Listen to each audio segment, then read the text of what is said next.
Oke, pada pertemuan kali ini, sebelum kita masuk pada materi, saya akan memperkenalkan diri.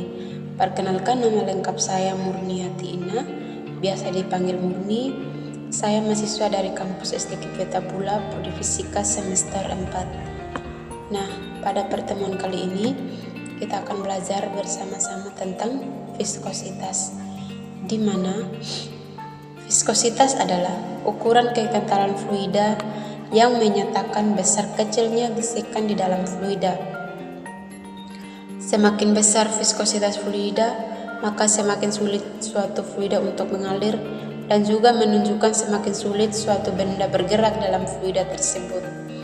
Di dalam zat cair, viskositas dihasilkan oleh gaya kohesi, gaya tarik-menarik antar molekul yang sama antara molekul.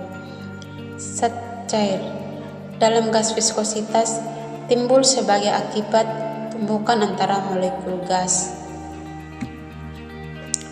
Nilai viskositas setiap fluida berbeda menurut jenis material, tempat fluida tersebut mengalir.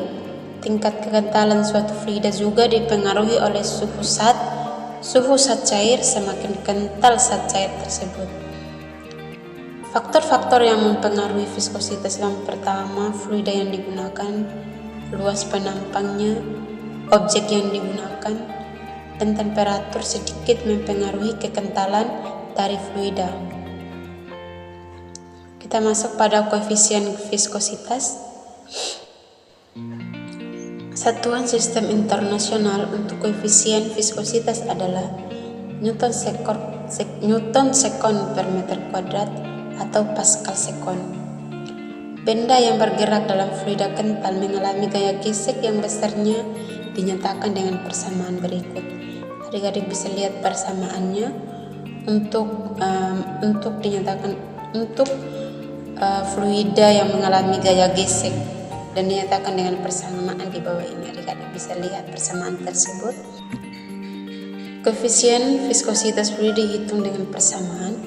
Koefisien sama dengan 2 dikali dengan jari-jari bola dikuadratkan dikali dengan gravitasi dibagi dengan 9 kali V dikali dengan massa jenis fluida dikurangi dengan massa jenis bola. Kita masuk pada hukum Stokes. Bila sebuah bola bergerak dalam suatu fluida yang diam, maka terhadap bola itu akan bekerja gaya gesek dalam bentuk gaya gesekan yang arahnya berlawanan dengan arah gerak bola tersebut. Syarat-syarat berlaku hukum Stokes itu yang pertama, ruang tempat fluida terbatas, tidak ada turbulensi gerak bergolak tidak teratur yang merupakan ciri gerak zat yang mengalir di dalam fluida. Kecepatan tidak besar sehingga aliran masih linear. Kita masuk pada persamaan hukum Stokes, di mana gaya gesek terhadap bola yang bergerak dalam fluida diam disebut dengan gaya gesek Stokes. Gaya gesek Stokes dapat dirumuskan dengan persamaan di bawah ini. Adik-adik bisa lihat persamaannya di bawah ini, di mana gaya gesek Stokes sama dengan 6 dikali dengan koefisien viskositas dikali dengan jari-jari bola dikali dengan koefisien. Itu yang dikali dengan koefisien viskositas. Gaya yang berlaku pada kecepatan terminal. Kecepatan terminal itu jika semua kelereng dijatuhkan ke dalam ember air, posisi awal jatuh sudah dalam air. Kecepatan kelereng tersebut dalam fluida akan semakin besar sampai mencapai kecepatan maksimal yang nilainya yang disebut dengan kecepatan terminal. Di mana gaya yang berlaku pada kecepatan terminal itu yang pertama gaya berat, di mana V sama dengan M kali G itu arahnya ke bawah. Dan gaya tekan ke atas oleh air itu dinamakan dengan gaya Archimedes, itu sama dengan F sama dengan rho kali G kali dengan H.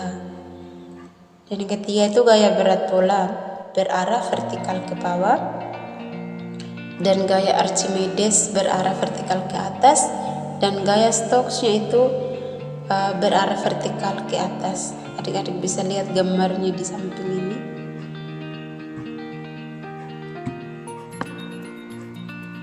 Dan juga adik-adik bisa lihat persamaan kecepatan terminal. Terminal dirumuskan dengan rumus berikut. Adik-adik bisa lihat rumus-rumusnya di bawah ini, di mana FB sama dengan volume benda, dan VT itu sama dengan kecepatan terminal, R-nya itu jari-jari bola, G-nya itu gravitasi, dan ini koefisien viskositas, dan rho B-nya itu massa jenis benda. Sekian dari materi hari ini. Jika ada materi yang masih kurang, mohon saran dan kritiknya. Terima kasih.